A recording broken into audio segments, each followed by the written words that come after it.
সারা দেশে railway running স্টাফদের চলমান কর্মবিরতির কারণে চাঁপাইনবাবগঞ্জের রহনপুর রেল স্টেশনে একটি যাত্রীবাহী ও একটি ভারতীয় মালবাহী ট্রেন আটকা পড়েছে।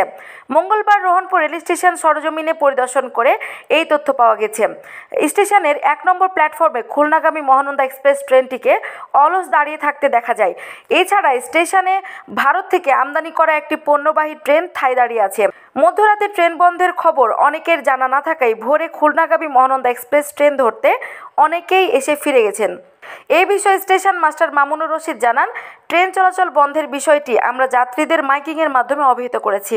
এছাড়া যে সকল যাত্রী আজকের অর্থাৎ মঙ্গলবারের অগ্রিম টিকিট কেটেছিল তাদের অর্থ ফেরত দেওয়া হয়েছে।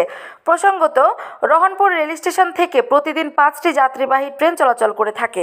আমার এখানে মহানন্দা এক্সপ্রেস ট্রেনটি রাত 12টা 10 প্রবেশ করার পরে এই ট্রেনটা সকাল 6টায় ছেড়ে যায়। আমার কন্ট্রোল সকালে আমাদের বলল যে ট্রেন যাবে না, আপনারা যাত্রীদের বলে দেন। আমরা তৎক্ষণাৎ অ্যানাউন্স করে দিই, আমরা ওই যে মহানন্দা ট্রেনের টিকিট দেওয়া বন্ধ করে দিই। পরবর্তীতে ট্রেনটা আমার স্টেশনে অবস্থান করছে, আর লোকাল ট্রেন একটা 8টা 50-এ আসে, ও ট্রেনটা আসেনি, ছেড়েও যায়নি। আপাতত সকল ট্রেন চলাচল স্থগিত আছে রংপুর থেকে। অগ্রিম যে সকাল 12টা 20-এ যে ট্রেনটা ছেড়ে যায়, এই ট্রেনের যেগুলো অগ্রিম টিকিট দেওয়া ছিল, আমরা কন্ট্রোল থেকে বললো আপনারা টিকিটগুলো ফেরত দিয়ে দেন। আমরা মূল টাকা দিয়ে টিকিট ফেরত দিচ্ছি।